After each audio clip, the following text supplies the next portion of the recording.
एक बार श्री कृष्ण ने गोपी से कहा कि अरे गोपी, आओ तुम्हें आज नाव की सैर कराते हैं।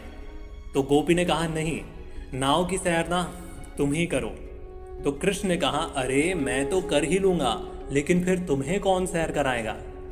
तो गोपी ने कहा क्यों, पूरे ब्रज में तुम ही से नाव चलानी आती है क्या। तो कृष्ण ने कहा पूरे ब्रज में किसी से मुझसी नाव चलानी आती है क्या, मेरे साथ कोई नाव चलाने के कंपटीशन में खड़ा तक नहीं हो सकता। तो गोपी ने कहा तभी तो कोई तुम्हारे साथ नहीं बैठता।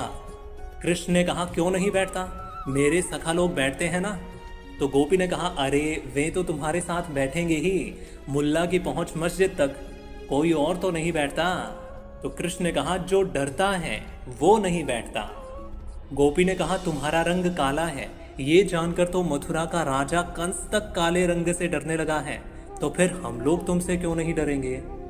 कृष्ण ने कहा कि तुम्हें काले शालिग्राम से तो डर नहीं लगता, फिर मुझसे क्यों लगता है। तो गोपी ने कहा शालिग्राम तो भगवान है, इसलिए उनसे डर नहीं लगता।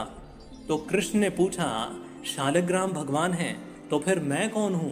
तो गोपी ने कहा तुम भागवान हो, तुम्हारे अंदर भागने का विशेष गुण है, उल्टे काम करो और भाग जाओ, इसलिए तुमसे तो बचकर रहना ही अच्छा है, इसलिए मैं तुम्हारे साथ नहीं जाने वाली। तो कृष्ण ने कहा अपने प्राण प्रिय के साथ नहीं जाने वाली। तो गोपी ने कहा मैंने ऐसा कब कहा, प्राण प्रिय के साथ तो मैं जरूर जाऊंगी, लेकिन तुम प्राण प्रिय का अर्थ नहीं समझ रहे। वास्तव में तुम हमारे प्राण हो और राधा रानी हमारे प्राण को प्रिय हैं, इसलिए राधा रानी हमारी प्राण प्रिय हैं, इसलिए मैं उन्हीं के साथ जाऊंगी। तो कृष्ण ने कहा अरे गोपी, तू बहुत भोली है, तू इतनी सी बात नहीं जानती कि जो प्राण प्रिय को प्रिय हो, अगर वो हमें प्राण प्रिय से भी अधिक प्रिय हो तो प्राण प्रिय हमसे विशेष खुश होता है, इसलिए तू अपनी प्राण प्रिय राधा रानी को विशेष खुश कर मेरे साथ सैर पर चल। ये सुनने के बाद आपको क्या लगता है, गोपी श्री कृष्ण के साथ सैर पर गई होगी?